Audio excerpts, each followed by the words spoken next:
بسم اللہ الرحمن الرحیم۔ ولادت کے بعد اگر خون نہ آئے، ولادت کے بعد جو خون آتا ہے اس کو کیا کہتے ہیں؟ کون سا خون کہتے ہیں؟ نفاس کا خون کہتے ہیں۔ اب نفاس کے خون کی حالت یہ ہے، میں نے آپ کو بتلایا کہ حیض کا خون اس میں نماز روزہ نہیں ہے، نہ روزے کی بعد میں قضا ہے، اور نہ ہی ہم بستری صحیح ہے۔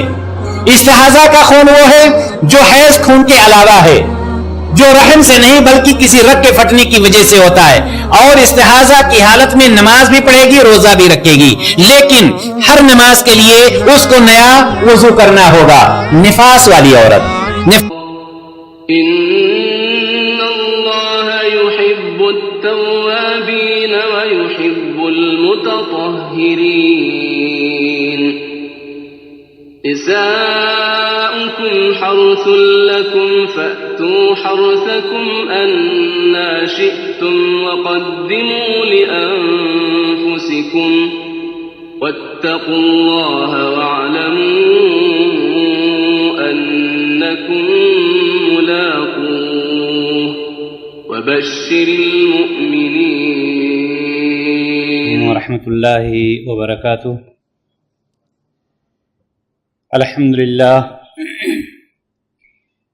للہ رب العالمین، والعاقبۃ للمتقین، ولا عدوان الا علی الظالمین، والصلاة والسلام على اشرف الانبیاء والمرسلین، نبینا محمد وعلى آلہ وصحبہ اجمعین، اما بعد۔ قال اللہ تعالی فی القرآن المجید والفرقان الحمید، اعوذ باللہ من الشیطان الرجیم، بسم اللہ الرحمن الرحیم، ان اللہ یحب التوابین ویحب المتطہرین۔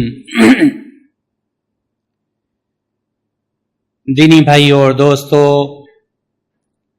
تمام قسم کی حمد و ثنا اس اللہ رب العزت کے لیے جس نے ہم سب کو اس دار فانی میں پیدا فرمایا اور ہمیں اور آپ کو یوں ہی بیکار نہیں چھوڑا، بلکہ ہمارے اور آپ کے ساری ضروریات کے سامان کو مہیا فرمایا۔ اس کے بعد آخری نبی جناب محمد رسول اللہ صلی اللہ علیہ وسلم پر ان گنت بے شمار درود و سلام نازل ہوں۔ آج کی اس محفل میں طہارت کے متعلق کچھ باتیں آپ حضرات کی خدمت میں پیش کی جائیں گی۔ جیسا کہ آپ سبھی حضرات اس بات سے بخوبی واقف ہیں کہ طہارت کا شریعت اسلامیہ نے بہت ہی زیادہ اہتمام کیا ہے، اور جہاں پر مردوں کے مسائل کو ہر طرح سے شریعت اسلامیہ نے واضح کیا ہے، وہیں پر عورتوں کے مسائل کو بھی پوشیدہ یا مخفی نہیں چھوڑا ہے۔ آج کے اس دور میں اگر عورتوں کے مسائل طہارت کے متعلق آپ بنظر غائر مطالعہ کریں یا دیکھیں تو آپ کو تقریباً 70% خواتین ایسی ملیں گی جو طہارت کے مسائل سے بالکل ناواقفیت رکھتی ہیں۔ ان کو یہ نہیں پتہ چل پاتا ہے کہ ہم کب ناپاکی کے حالت میں ہیں، کب پاکی کے حالت میں ہیں، کب ہمیں نماز پڑھنی چاہیے، کب چھوڑنی چاہیے، کب روزہ رکھنا چاہیے، کب نہیں رکھنا چاہیے، وہ کون سے اوقات ہیں جس میں ہمیں عبادت کرنی چاہیے یا نہیں کرنی چاہیے۔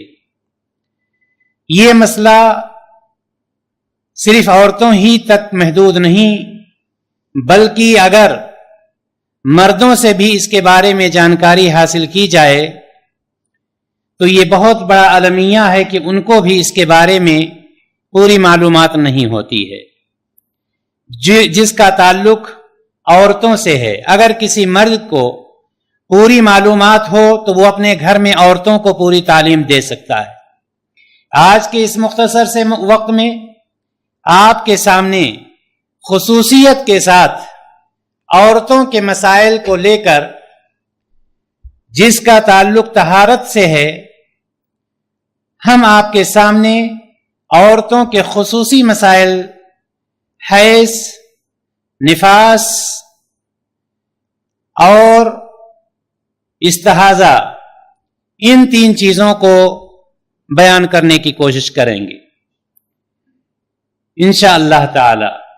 میرا مقصد صرف اور صرف یہ ہے کہ عورتیں جو ہوتی ہیں ان کو 3 طرح کے خونوں سے واسطہ پڑتا ہے، لیکن آپ اپنے اپنے گھروں میں اگر یہ سوال کر کے پوچھیں گے تو بمشکل چند عورتیں ایسی نکلیں گی جو اس چیز کی وضاحت کر پائیں کہ حیض کیا ہوتا ہے، نفاس کیا ہوتا ہے، یا استحاضہ کیا ہے۔ چونکہ ان چیزوں کا، ان مسائل کا علم نہ شوہر کے پاس ہے نہ بیوی کے پاس ہے، اس لیے ان کو یہ نہیں پتا چل پاتا کہ ہمیں کب عبادت کرنی ہے کب نہیں کرنی ہے، وہ کون سے اوقات ہیں کہ شریعت اسلامیہ نے میاں بیوی کو ایک جگہ ہونے سے یعنی ہم بستری سے بھی منع کر دیا ہے، جبکہ یہ ایسے مسائل ہیں جن کا جاننا ہمارے اور آپ کے لیے بالکل ضروری ہے۔ محترم حضرات، آئیے ہم سب سے پہلے اس موضوع میں داخل ہوتے ہوئے، جیسا کہ میں نے بتلایا کہ آج کی یہ مجلس اس میں صرف اور صرف خواتین کے مسائل جو 3 چیزوں پر مشتمل ہے، نمبر 1 حیض، نمبر 2 نفاس، نمبر 3 استحاضہ۔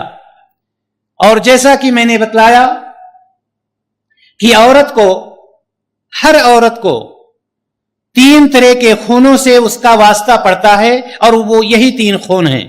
ان کی ہم وضاحت کرنے کی کوشش کریں گے الگ الگ، اور یہ بتلانے کی کوشش کریں گے کہ ان حالات میں عورتیں نماز پڑھ سکتی ہیں، روزہ رکھ سکتی ہیں، قرآن چھو سکتی ہیں، قرآن پڑھ سکتی ہیں، عبادت کر سکتی ہیں، مسجد میں داخل ہو سکتی ہیں یا نہیں۔ یہ ساری چیزیں ہمارے اور آپ کے لیے جاننا بالکل ضروری ہے۔ آئیے ہم سب سے پہلے یہ دیکھتے ہیں کہ ہر ایک کی تعریف ہے کیا الگ الگ، ہر ایک کی تعریف ہم الگ الگ کرتے ہیں، اور اس کے بعد ہر ایک کی وضاحت حدیث کے ساتھ ہم کرتے آپ کے سامنے چلیں گے انشاءاللہ تعالی۔ سب سے پہلے ہم حیض کو اگر دیکھتے ہیں کہ حیض کیا چیز ہوتی ہے۔ حیض لغت میں بہنا یا ماہواری خون کا جاری ہونا، اگر لغت میں حیض کا معنی تلاشیں گے آپ تو بہنے کے معنی، جیسے پانی کا بہنا، کوئی بہنے والی چیز کا بہنا، یا ماہواری کے خون کا جاری ہونا۔ ماہواری کا خون جو جاری ہوتا ہے اسی کو لغت میں حیض کہا جاتا ہے، جبکہ اصطلاح میں حیض اس خون کو کہتے ہیں جو بالغ ہونے کے بعد عورت کے رحم سے ہر مہینہ چند دنوں کے لیے جاری ہوتا ہے۔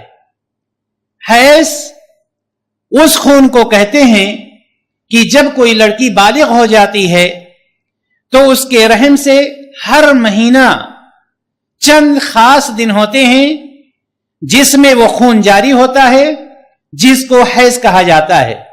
اب یہ خون جب جاری ہوتا ہے، اس میں کون سی چیزیں کرنا صحیح ہیں، کن ساری چیزوں سے شریعت اسلامیہ نے منع کیا ہے، اس کی وضاحت انشاءاللہ تعالی ہم آگے چل کر کے کرتے ہیں۔ حیض کا وقت یعنی یہ کہ لڑکی کب بالغ ہوتی ہے، جیسے تعریف میں کہہ گیا بالغ ہونے کے بعد، تو کیا کوئی عمر خاص ہے کہ 12 سال، 15 سال، 20 سال، 10 سال، 5 سال، کتنے دنوں کے بعد لڑکی بالغ ہو جاتی ہے؟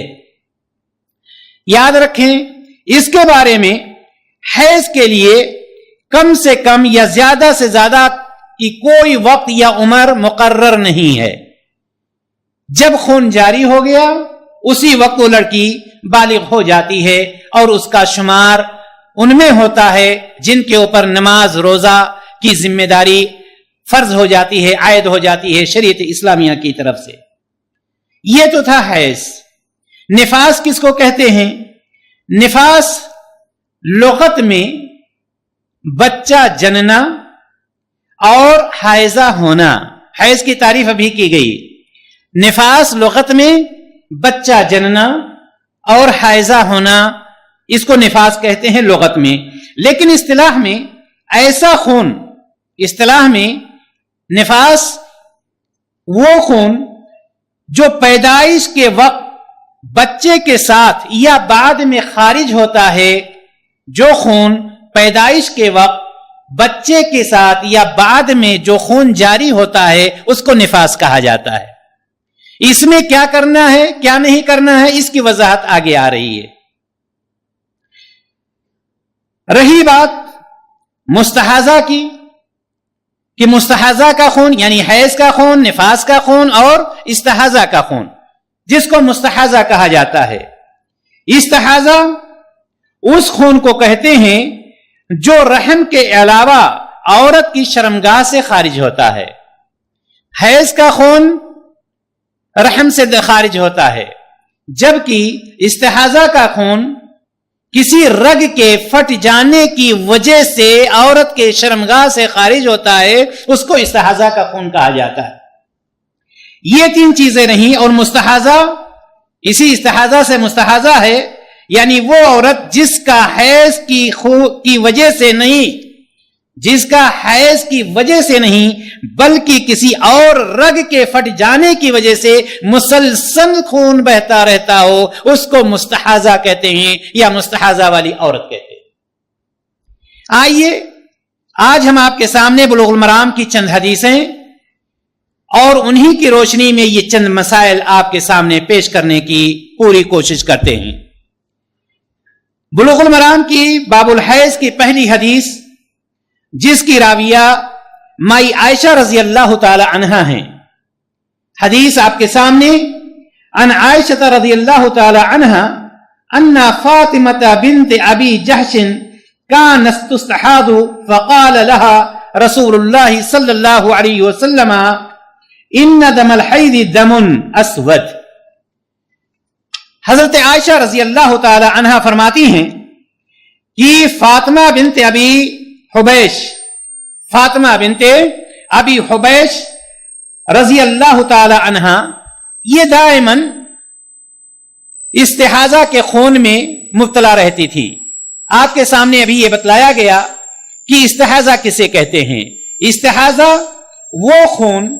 استحاضہ وہ خون ہوتا ہے جو حیض اور نفاس کے علاوہ ہوتا ہے، اس کو استحاضہ کہا جاتا ہے۔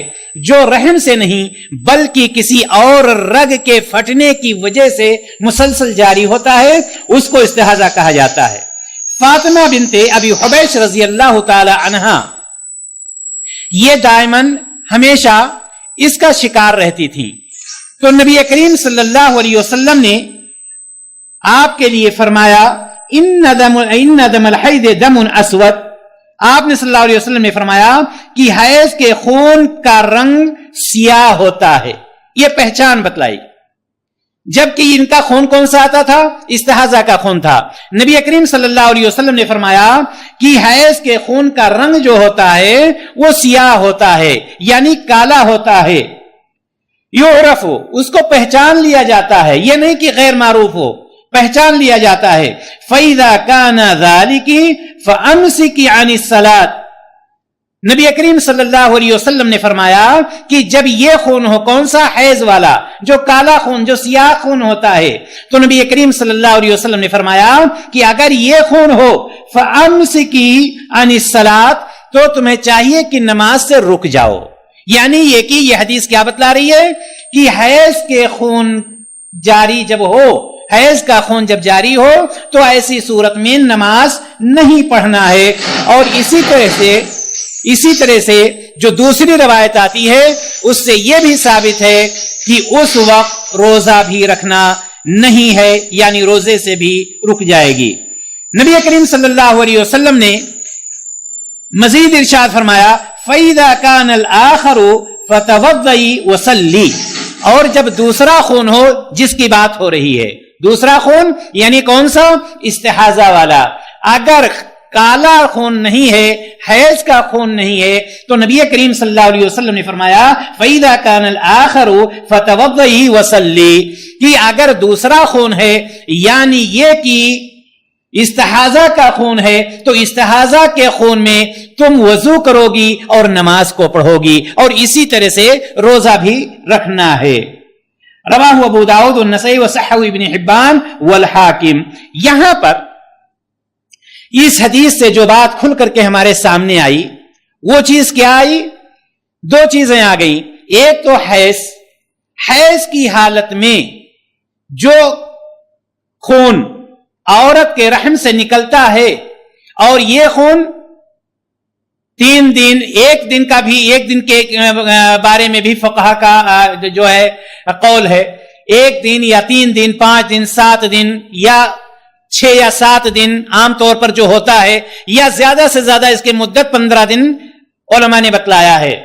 اس خون میں جو حیض کا خون ہوتا ہے، اس میں عورت نہ روزہ رکھے گی، نہ نماز پڑھے گی، اور نہ ہی جمع ہوگا۔ اس میں تینوں چیزوں سے اس میں منع کیا گیا ہے۔ لیکن استحاضہ کا جو خون ہے، جو کسی رگ کے پھٹنے کی وجہ سے نکل رہا ہے، اس کے بارے میں نبی اکرم صلی اللہ علیہ وسلم نے کیا فرمایا؟ اس میں آپ صلی اللہ علیہ وسلم نے یہ فرمایا کہ عورت نماز کے لیے وضو کرے گی اور نماز پڑھے گی، اور جب نماز پڑھے گی تو روزہ بھی رکھے گی، اور جب روزہ اور نماز دونوں کرے گی تو اس کے لیے جمع بھی جائز ہے۔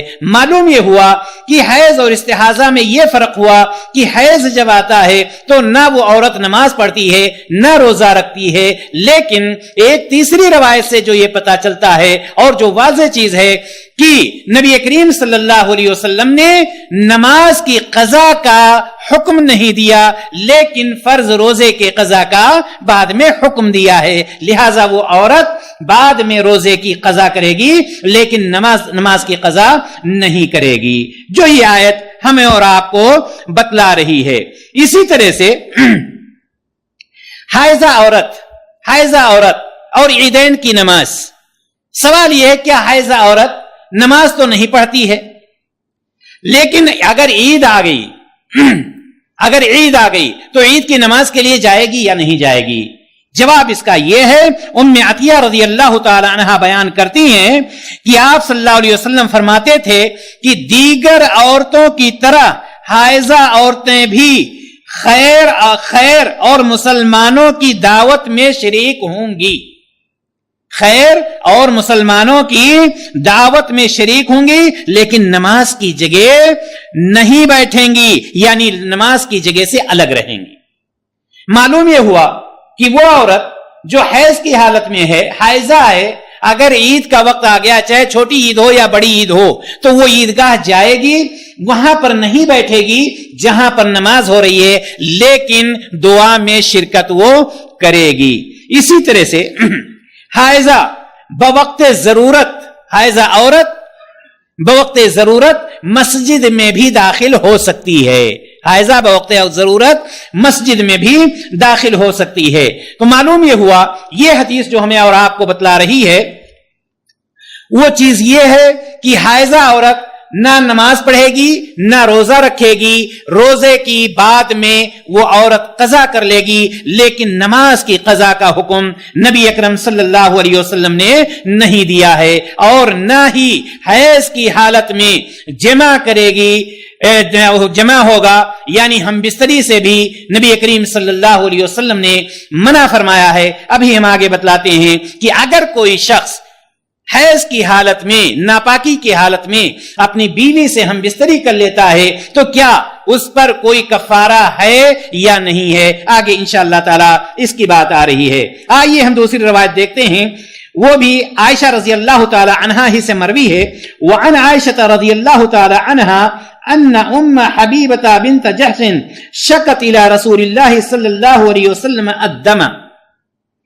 مائی عائشہ رضی اللہ تعالی عنہا سے یہ روایت بھی ہے، کہتی ہیں کہ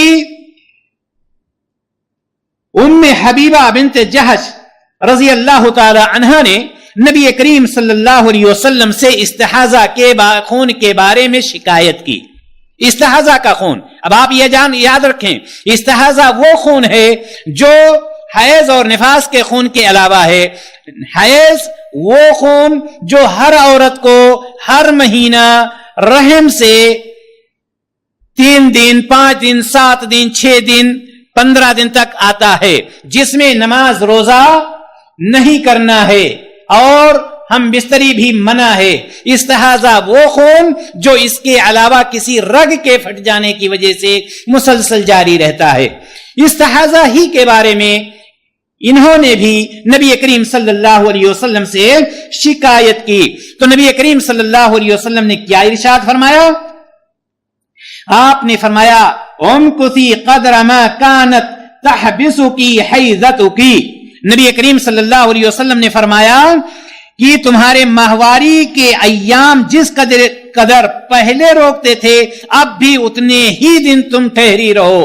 یعنی یہ کہ ماہواری کا خون جو آتا تھا حیض کا خون جو آتا تھا، جتنے دنوں تک تم نماز سے رکی رہتی تھی، جتنے دنوں تک تم روزے سے رکی رہتی تھی، جتنے دنوں تک تم ہم بستری سے رکی رہتی تھی، اتنے ہی دنوں تک ٹھہری رہو.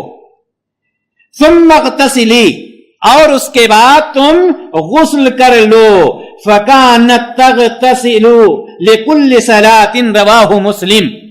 یہاں پر یہ روایت بتلا رہی ہے پھر اس کے بعد نبی کریم صلی اللہ علیہ وسلم نے فرمایا کہ تم غسل کر لو. ام حبیبہ اس کے بعد ہر نماز کے لیے غسل کیا کرتی تھیں رضی اللہ تعالی عنہا.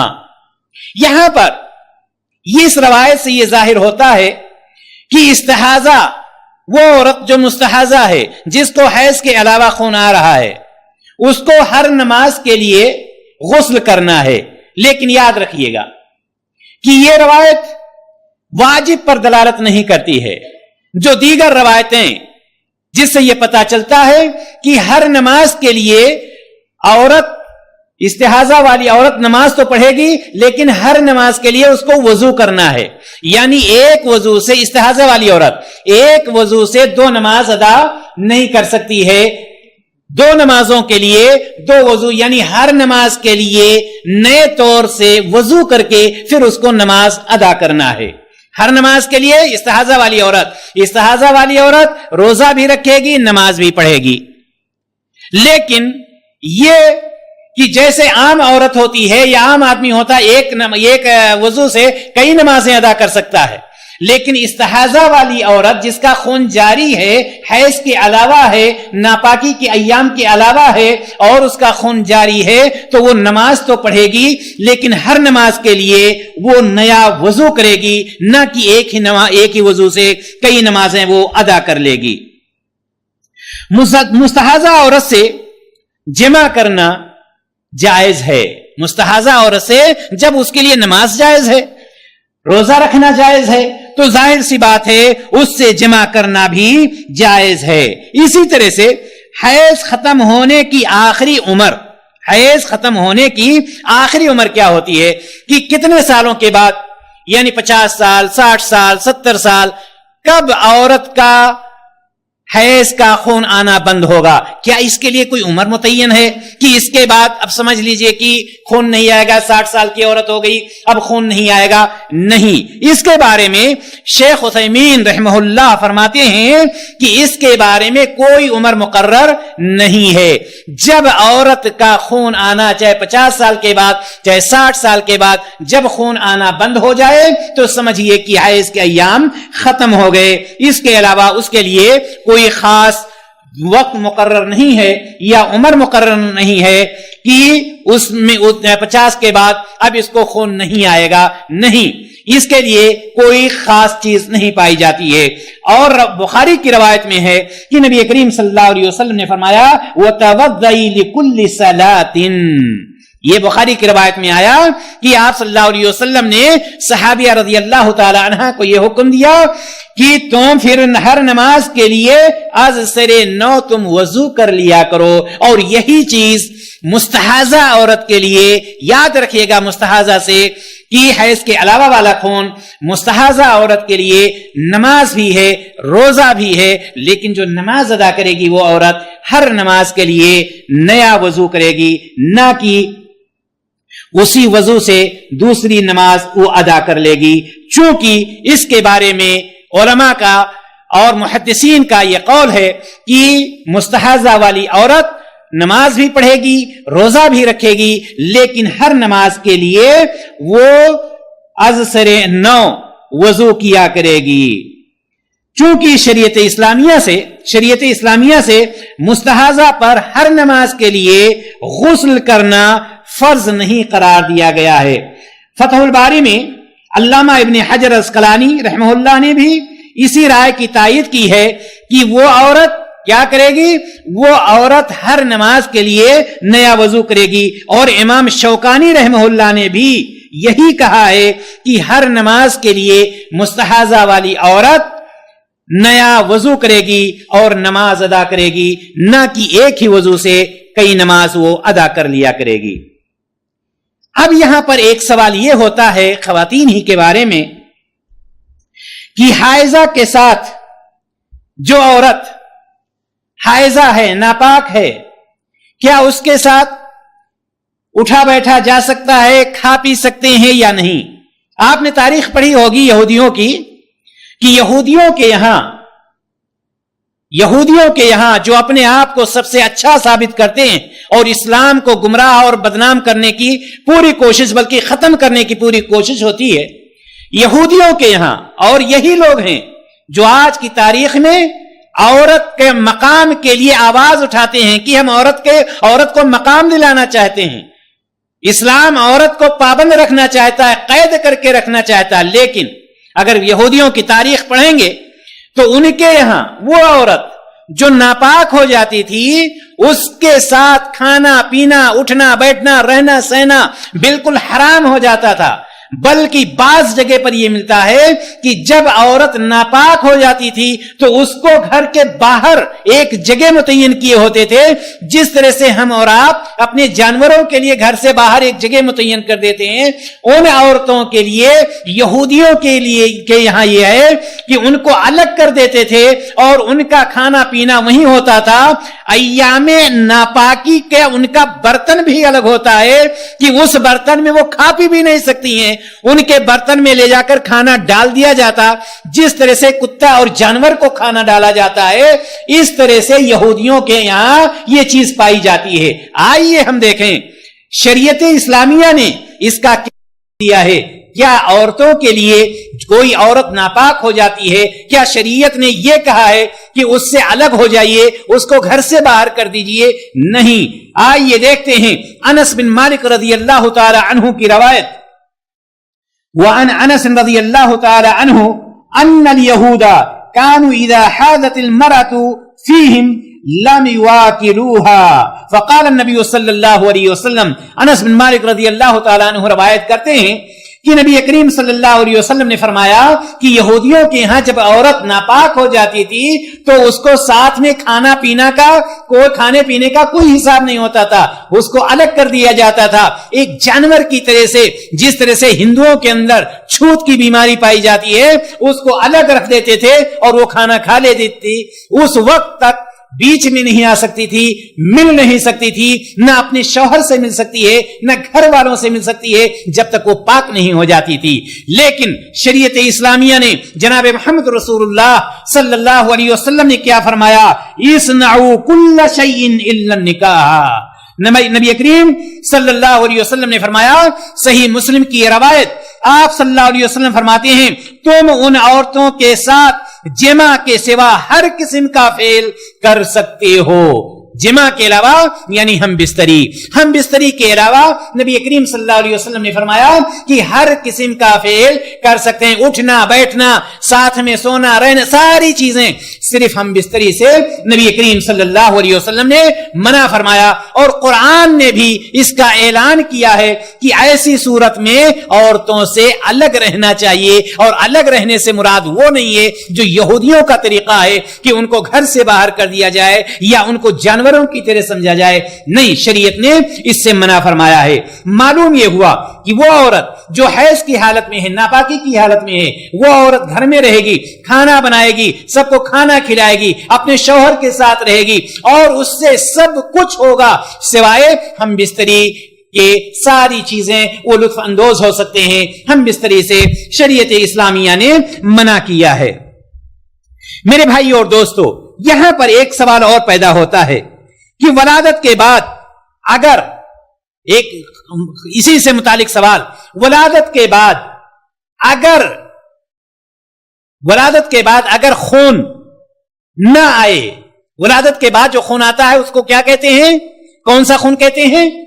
نفاس کا خون کہتے ہیں۔ اب نفاس کے خون کی حالت یہ ہے، میں نے آپ کو بتلایا کہ حیض کا خون، اس میں نماز روزہ نہیں ہے، روزے کی بعد میں قضا ہے، اور نہ ہی ہم بستری صحیح ہے۔ استحاضہ کا خون وہ ہے جو حیض خون کے علاوہ ہے، جو رحم سے نہیں بلکہ کسی رگ کے پھٹنے کی وجہ سے ہوتا ہے، اور استحاضہ کی حالت میں نماز بھی پڑھے گی، روزہ بھی رکھے گی، لیکن ہر نماز کے لیے اس کو نیا وضو کرنا ہوگا۔ نفاس والی عورت کا حکم یہ ہے کہ نفاس کی مدت زیادہ سے زیادہ، اور نفاس کس خون کو کہتے ہیں؟ جو بچے کے ولادت کے بعد خون آتا ہے، اس کو کیا کہتے ہیں؟ نفاس کا خون کہتے ہیں۔ نفاس کے خون یا ایام نفاس میں عورت نہ نماز پڑھے گی نہ روزہ رکھے گی، اور جب نہ نماز پڑھے گی نہ روزہ رکھے گی تو ایسی صورت میں ہم بستری بھی جائز نہیں ہے۔ لیکن یہاں پر سوال یہ ہے کہ اس کی مدت کتنی ہے؟ کتنے دنوں تک؟ زیادہ سے زیادہ نفاس کی مدت یعنی خون آنے کی مدت زیادہ سے زیادہ 40 دن ہے۔ کتنے دن؟ 40 دن۔ آگے روایت آ رہی ہے، لیکن ابھی وہاں پر ہم وضاحت کریں گے۔ اگر یہاں پر سوال یہ ہے، اگر خون نہ آئے، ایسا ہو سکتا ہے، اگر ولادت کے بعد خون آیا ہی نہیں، تو کیا وہ عورت نماز پڑھے گی یا نہیں پڑھے گی؟ روزہ رکھے گی یا نہیں رکھے گی؟ اس کا شوہر اس سے مل سکتا ہے یا نہیں مل سکتا ہے؟ سعودی مجلس افتاء، یہاں پر جو سعودی مجلس کمیٹی، جو فتاوا کمیٹی ہے یہاں کی، جو فتوا دیتے ہیں جو کمیٹی ہے، انہوں نے اس کے بارے میں یہ جواب دیا ہے کہ وہ عورت نماز پڑھے گی اور روزہ بھی رکھے گی اور جمع بھی اس سے جائز ہے، چونکہ خون نہیں آیا اس کا۔ لیکن اگر خون آتا ہے تو ظاہر سی بات ہے ان دنوں میں ان ساری چیزوں سے منع کیا گیا ہے۔ ایسا بھی ہو سکتا ہے 1 ہفتہ کے بعد خون بند ہو جائے۔ بعض عورتیں کیا ہوتی ہیں، وہ 40 دنوں تک چھوڑ دیتی ہیں سب کچھ، خون آ رہا ہو نہ آ رہا ہو۔ انہوں نے بہت بوڑھوں سے بوڑھیوں سے سنا ہے کہ ولادت کے بعد 40 دن تک نفاس کی مدت ہے، اس میں نماز روزہ معاف ہے، چلو ساری چیزوں سے چھٹی۔ نہیں میرے بھائی اور دوستو، اس کا دار و مدار خون کے آنے نہ آنے پر ہے۔ خون آ رہا ہے وہ نفاس کی مدت میں، نماز روزہ نہیں اس کے اوپر، روزے کی قضا بعد میں کرے گی۔ لیکن جب خون بند ہو گیا، جیسے خون بند ہو گیا، 1 دن کے بعد، 2 دن کے بعد، 10 دن کے بعد، 20 دن کے بعد، جب خون بند ہو جائے، نماز اس کے اوپر فرض ہو جاتی ہے، روزہ رکھنا اس کو ضروری ہے، اس کا شوہر اس سے مل سکتا ہے، کوئی رکاوٹ وہاں پر نہیں ہوتی ہے۔ اسی طرح سے اگر کوئی عورت مثال کے طور پر عمرہ کرنے جانا چاہتی ہے، اور عورتوں کو یہ پتا ہوتا ہے کہ مہینے میں ہمارا خون جاری ہوتا ہے، حیض کا جو خون ہوتا ہے، اور ہم بدھ کو نکلنے والے ہیں مثال کے طور پر، اور بدھ ہی کو ہو سکتا ہے خون شروع ہو جائے، ایسی صورت میں کیا وہ عورت کوئی دوا کھا سکتی ہے خون کو روکنے کے لیے یا نہیں؟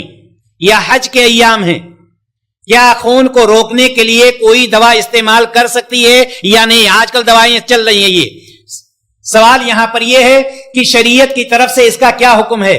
دوا استعمال کرنا چاہیے خون کو روکنے کے لیے یا نہیں کرنا چاہیے؟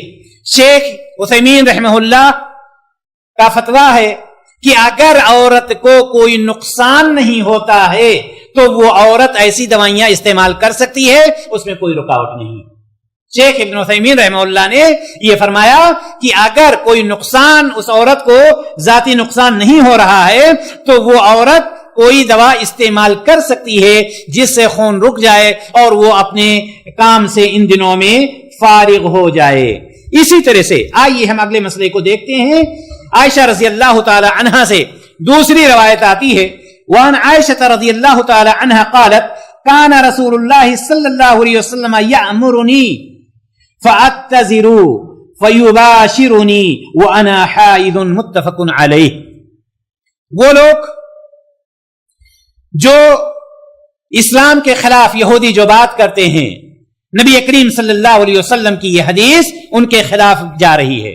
عائشہ رضی اللہ تعالی عنہا فرماتی ہیں کہ کان رسول اللہ صلی اللہ علیہ وسلم یأمرنی فأتذر، کہ نبی کریم صلی اللہ علیہ وسلم ہمیں حکم دیتے تھے تو ہم اپنے تہبند کو مضبوطی سے باندھ لیتے، اپنے تہبند کو مضبوطی سے باندھ لیتے۔ فیباشرنی وانا حائض، اور اس وقت نبی کریم صلی اللہ علیہ وسلم ہمارے ساتھ ہوتے تھے اور میں ناپاکی کی حالت میں ہوتی تھی، یعنی ساتھ لیٹتے اٹھتے بیٹھتے ساری چیزیں ہوتی تھی۔ معلوم یہ ہوا کہ یہاں مباشرت سے مراد کئی معنی لیا گیا ہے۔ مباشرت سے مراد جسم کو جسم سے ملانا، مباشرت کا ایک معنی جماع کا بھی ہے، لیکن یہاں پر جو چیز مراد ہے، کیا یہ سوچا جا سکتا ہے کہ قرآن جس چیز کے بارے میں یہ حکم دے رہا ہو کہ تم حالت ناپاکی میں اپنی عورت سے نہ ملو، اور منکرین حدیث جو ہیں انہوں نے اس حدیث سے یہ ثابت کرنے کی کوشش کی ہے نعوذ باللہ کہ نبی کریم صلی اللہ علیہ وسلم کی یہ حدیث آتی ہے، عائشہ رضی اللہ تعالیٰ عنہا فرماتی ہیں کہ آپ مباشرت کیا کرتے۔ کیا یہ ہم سوچ سکتے ہیں یا کوئی انسان دنیا کا سوچ سکتا ہے کہ قرآن جس چیز سے منع کر رہا ہو اور نبی کریم صلی اللہ علیہ وسلم وہ عمل کر رہے ہوں؟ سوچا ہی نہیں جا سکتا۔ یہ وہ لوگ جو حدیث کے انکار کرنے والے ہیں، اس سے یہ معنی نکالتے ہیں۔ لیکن میرے بھائی اور دوستو، یہاں پر کہنے کا مطلب یہ ہے کہ مباشرت سے مراد دو معنی لیا گیا ہے۔ ایک معنی یہ کہ جماع کو چھوڑ کر کے بوس و کنار کرنا، لپٹنا چپکنا، یہ ساری چیزیں، اور دوسرا معنی جماع کا ہے۔ لیکن یہاں پر جماع مراد نہیں ہے بلکہ جماع کے علاوہ کوئی بھی چیز ہے، اور اسی وجہ سے یہاں پر یہ حدیث بیان کی گئی ہے۔ اور مائی عائشہ رضی اللہ تعالیٰ عنہ فرماتی ہیں کہ اور ہم اس حالت میں کس حالت میں ہوتے تھے؟ ناپاکی کی حالت میں ہوتے تھے، اور نبی کریم صلی اللہ علیہ وسلم ہمارے پاس رہتے تھے۔ یعنی یہ کہ جماع کے علاوہ ہر چیز ایسی عورت سے جو ناپاکی کی حالت میں ہو جماع سے منع کیا گیا ہے، ہم بستری سے منع کیا گیا ہے، نہ کہ اس کو گھر سے دور کر دینا یا اس سے بات چیت بند کر دینا یا اس سے ملنے ملانے سے شریعت اسلامیہ نے منع کیا ہے، ایسی کوئی چیز نہیں ہے۔ آگے حدیث جو آ رہی ہے ابن عباس رضی اللہ تعالی عنہما سے ہے، وعن ابن عباس رضی اللہ تعالی عنہما عن رسول اللہ صلی اللہ علیہ وسلم فی الذی یاتی امراتہ وہی حائض۔ یہاں پر جو حدیث آ رہی ہے اس شخص کے بارے میں، اس شخص کا کیا حکم ہے جو اپنی بیوی سے حالت حیض میں جماع کرتا ہے۔ سوال سمجھ میں آ رہا ہے؟ اگر کوئی کسی شخص نے حالت حیض میں اپنی بیوی سے جماع کیا تو اس کا کیا حکم ہے؟ کیا اس کے اوپر کوئی کفارہ ہے، کوئی گناہ ہے یا نہیں ہے؟ نارمل چیز ہے، وہ کر سکتا ہے۔ ابن عباس رضی اللہ تعالی عنہما سے روایت کہتے ہیں کہ رسول اللہ صلی اللہ علیہ وسلم سے ایسے آدمی کے بارے میں کہ جو اپنی بیوی سے حالت حیض میں مجامعت کرتا ہے، ہم بستری کرتا ہے، اس شخص کے بارے میں جو حالت حیض میں اپنی بیوی سے ہم بستری کرتا ہے، تو نبی کریم صلی اللہ علیہ وسلم نے کیا فرمایا؟ یتصدق بدینار او بنصف دینار۔ نبی کریم صلی اللہ علیہ وسلم نے فرمایا کہ وہ 1 دینار یا نصف دینار صدقہ وہ خیرات کرے۔ یاد رکھیے گا، گناہ کبیرہ ہے میرے بھائی اور دوستو۔ عورتوں کو بھی پتہ نہیں ہوتا ہے، مردوں کو بھی پتہ نہیں ہوتا ہے، وہ یہ جانتے ہیں کہ نماز روزے سے ممانعت ہے، باقی کوئی چیز نہیں۔ جہاں پر نماز روزے سے ممانعت ہے وہیں پر ہم بستری سے بھی ممانعت ہے. یہاں پر نبی کریم صلی اللہ علیہ وسلم کی صحیح حدیث ابن عباس رضی اللہ تعالی عنہما اس کے راوی ہیں. اس آدمی کے بارے میں سوال ہو رہا ہے جو شخص اپنی بیوی سے حالت حیض میں مجامعت ہم بستری کرتا ہے, اس کا کیا حکم ہے؟ نبی اکرم صلی اللہ علیہ وسلم نے فرمایا کہ 1 دینار یا نصف دینار ایسے شخص کو صدقہ و خیرات کرنا چاہیے. شیخ ابن عثیمین رحمہ اللہ سے جب اس کے بارے میں پوچھا گیا تو انہوں نے جواب دیا. کیا جواب دیا؟ انہوں نے فرمایا کہ چونکہ یہ گناہ کبیرہ ہے, توبہ استغفار بھی وہ شخص کرے گا, اور توبہ استغفار کے ساتھ ساتھ 1 دینار یا نصف دینار وہ صدقہ و خیرات بھی کرے گا. چونکہ یہ گناہ کبیرہ ہے, اس لیے ایک شخص کو اس چیز سے بچنا چاہیے جس سے نبی کریم صلی اللہ علیہ وسلم نے بچنے کا حکم دیا ہے, اور قرآن میں صراحت کے ساتھ اس سے منع کیا گیا ہے. قرآن نے بھی اس چیز سے منع فرمایا ہے. ساتھ ہی ساتھ یہ بھی آپ جانتے چلیں کہ حیض کے ختم ہونے پر غسل سے پہلے آدمی اپنی بیوی سے ہم بستری کر سکتا ہے یا نہیں؟ ایک سوال ہے کہ جیسے ایام حیض ختم ہو گئے, ناپاکی کے دن ختم ہو گئے, بالکل پتا ہے عورت کو کہ آج کے دن ہم ناپاک تھے, ختم ہو گیا دن ہمارا. اب کیا عورت غسل کر لے گی تب اس سے وہ ہم بستری کر سکتا ہے یا پہلے وہ کر سکتا ہے؟ جواب اس کا یہ ہے کہ جمہور اس کے بارے میں متفق ہیں. جمہور کا کہنا یہ ہے کہ اگر کوئی شخص غسل سے پہلے ہم بستری کرتا ہے تو ناجائز ہے. یعنی جس طرح سے عورت کے خون کے ایام ختم ہو گئے تو اب وہ غسل جب کر لے گی اس کے بعد اس سے ملنا جائز ہے. اسی طرح سے حالت حیض میں جماع کا کفارہ, جیسا کہ ابھی میں نے بتایا کہ شیخ ابن عثیمین رحمہ اللہ نے فرمایا, اور یہ حدیث بھی ہے کہ وہ توبہ اور استغفار بھی کرے گا اور 1 دینار یا نصف دینار صدقہ و خیرات بھی کرے گا. لہذا 2 چیزوں کا خیال رہے. ایک بات تو یہ کہ عورت اگر ناپاکی سے پاک ہو جاتی ہے تو بغیر غسل کے ملنا اس سے ناجائز ہے. دوسری بات, اگر کوئی شخص حالت ناپاکی میں ہم بستری کیا ہے تو اس کے اوپر یہ کفارہ ہے, توبہ اور استغفار بھی کرے گا, اور ساتھ ہی ساتھ وہ شخص 1 دینار یا نصف دینار صدقہ و خیرات بھی کرے گا, جو نبی کریم صلی اللہ علیہ وسلم کی حدیث سے ثابت ہے. اور قرآن بھی کہتا ہے ان الحسنات یذهبن السیئات, کہ نیکیاں گناہوں کو ختم کر دیتی ہیں, دور کر دیتی ہیں. لہٰذا اگر وہ شخص توبہ اور استغفار کر لیتا ہے اور ساتھ ہی ساتھ 1 دینار یا نصف دینار اللہ کے راستے میں خرچ بھی کر دیتا ہے تو اس کے لیے یہ زیادہ بہتر ہے. آگے حدیث آ رہی ہے ابو سعید خدری رضی اللہ تعالی عنہ کی. وعن ابی سعید خدری رضی اللہ تعالی عنہ قال قال رسول اللہ صلی اللہ علیہ وسلم الیس اذا حاضت المرأة لم تصلی ولم تصم, متفق علیہ.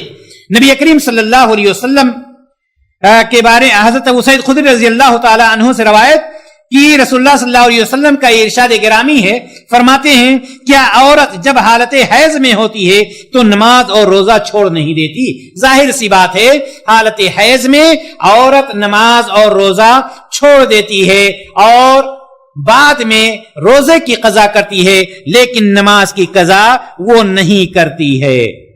دوسری روایت آ رہی ہے وعن عائشہ رضی اللہ تعالی عنہا قالت لما جئنا صرف حدت فقال النبي صلی اللہ علیہ وسلم افعلی ما يفعل الحاج غیر ان لا تطوفی بالبیت حتی تطہری, متفق علیہ.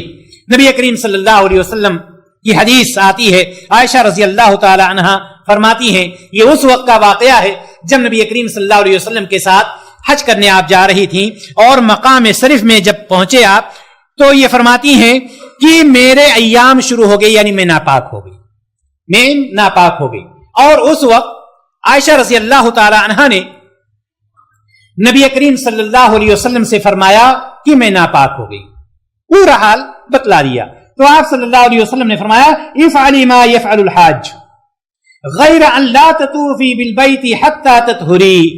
آپ صلی اللہ علیہ وسلم نے ماں عائشہ رضی اللہ تعالی عنہا کے لیے فرمایا کہ تم وہ سارے کام کرو گی جو حج کرنے والے کرتے ہیں، سوائے اس کے کہ تم خانہ کعبہ کا طواف نہیں کرو گی.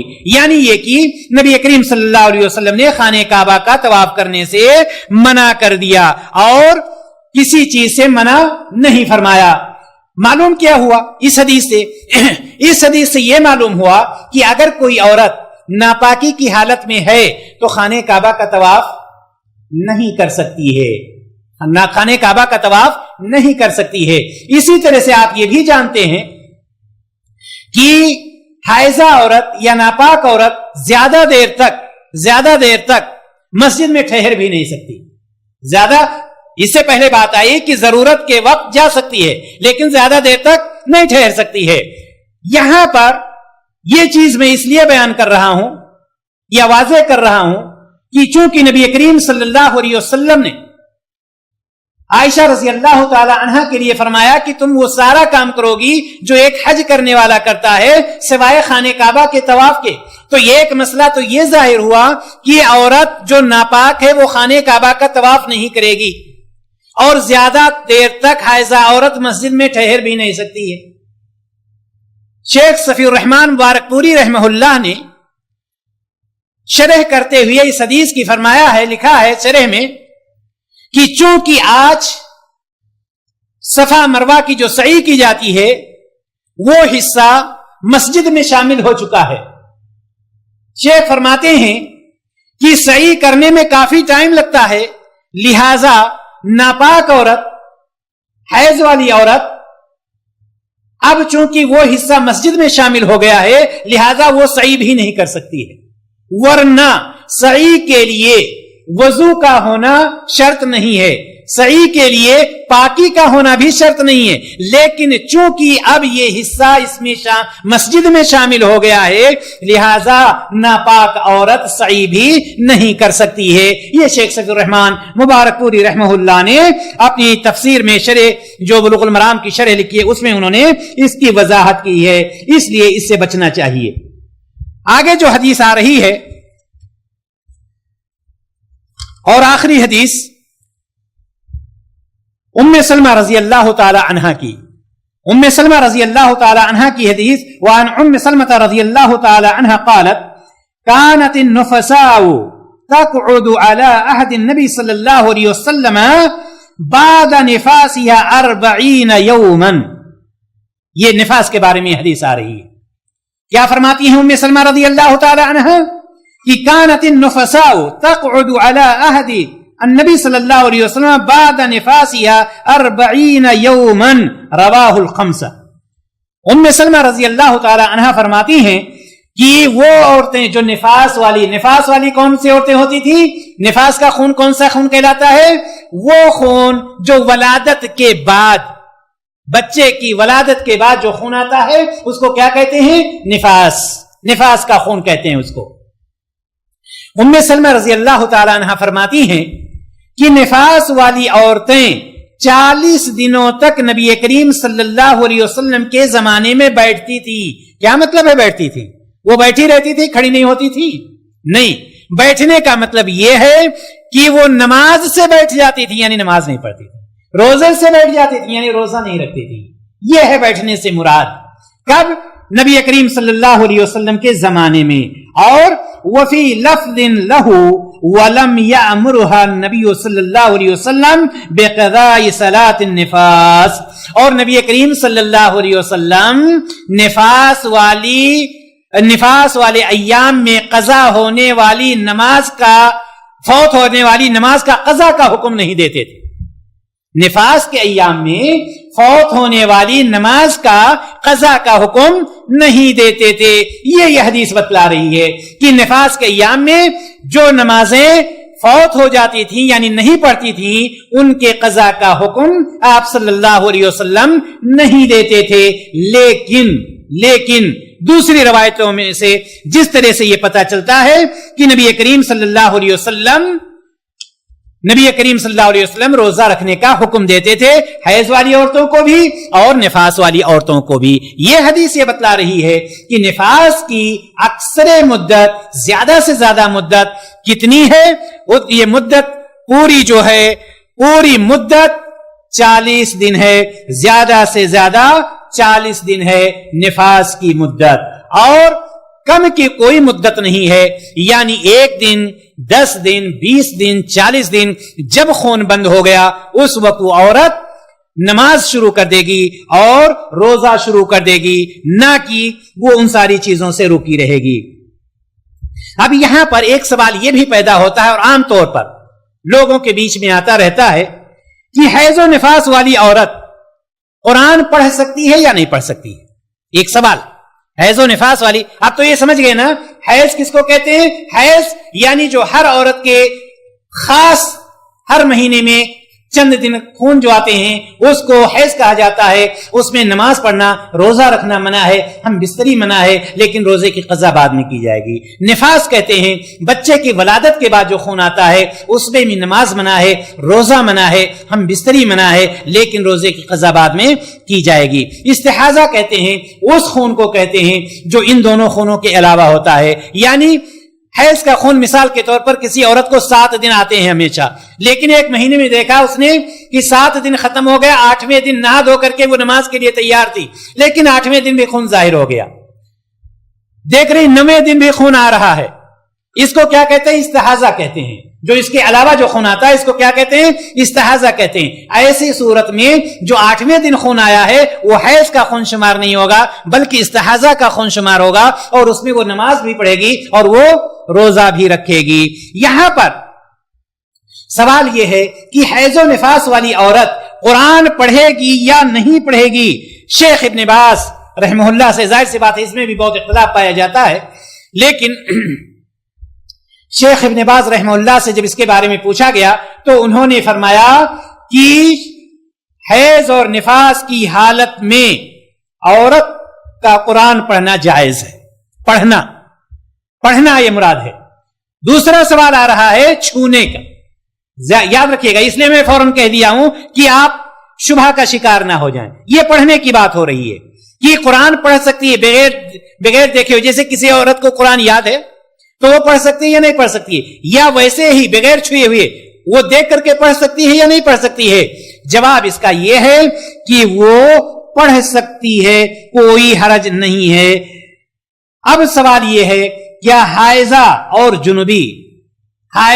جنوبی یعنی مرد عورت، حائضہ میں عورت خاص اور جنوبی میں مرد اور عورت دونوں، کیا قرآن کو چھو سکتے ہیں یا نہیں؟ قرآن کو پکڑ سکتے ہیں یا نہیں؟ ایک عورت حائضہ ہے، ناپاک ہے، لیکن دوسری عورت ہے جو حائضہ نہیں ہے لیکن وہ جنوبی ہے، یعنی غسل اس کے اوپر واجب ہے. اسی طرح سے مرد بھی. کیا یہ لوگ قرآن کو پکڑ سکتے ہیں یا نہیں؟ اس کا جواب یہ ہے کہ ایام ماہواری میں عورت اور حالت جنابت میں مرد اور عورت، ایام ماہواری میں عورت اور ایام جنابت میں مرد اور عورت دونوں قرآن نہیں پکڑ سکتے ہیں. ایام ماہواری میں عورت اور ایام جنابت میں مرد اور عورت دونوں قرآن نہیں پکڑ سکتے ہیں، یعنی چھو نہیں سکتے ہیں. لہذا اس کا خیال رکھنا چاہیے. خلاصہ کلام میرے بھائی اور دوستو یہ ہے کہ آج کا یہ ہمارا جو مختصر سا درس تھا عورتوں کے مسائل کے متعلق، آپ اس چیز کو اپنے گھر میں بھی بچیوں کو، عورتوں کو تعلیم دیں. چونکہ اگر ہم نے اپنی عورت کو تعلیم دے دیا ہے، ہماری عورت ہم اپنی بیٹی کو تعلیم دے گی، دوسری عورتوں کو تعلیم دے گی.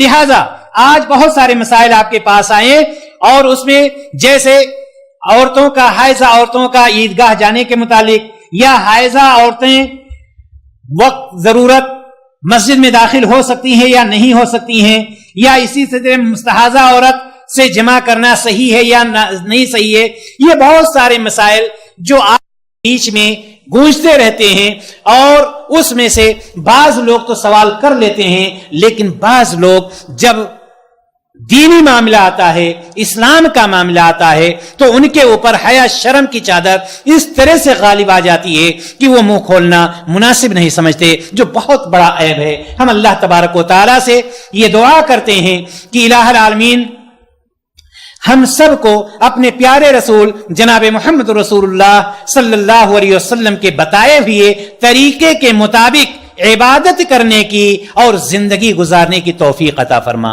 الہ العالمین ہمارے وہ تمام بھائی جو کتاب و سنت سے دور ہیں، ان کے دلوں میں کتاب و سنت کی محبت کو پیدا کر دے۔ الہ العالمین ہمارے وہ تمام مائیں اور بہنیں جو کتاب و سنت سے دور ہیں، ان کو کتاب و سنت کے مطابق زندگی گزارنے کی توفیق عطا فرما۔ الہ العالمین ہم جب تک اس دنیا میں رہیں دین اسلام پر رہیں، اور جب ہمارا خاتمہ ہو تو دین اسلام پر ہو، اور ہماری زبان پر کلمہ لا الہ الا اللہ محمد رسول اللہ صلی اللہ علیہ وسلم ہو۔ وآخر دعوانا ان الحمد للہ رب العالمین۔ السلام علیکم ورحمۃ اللہ وبرکاتہ۔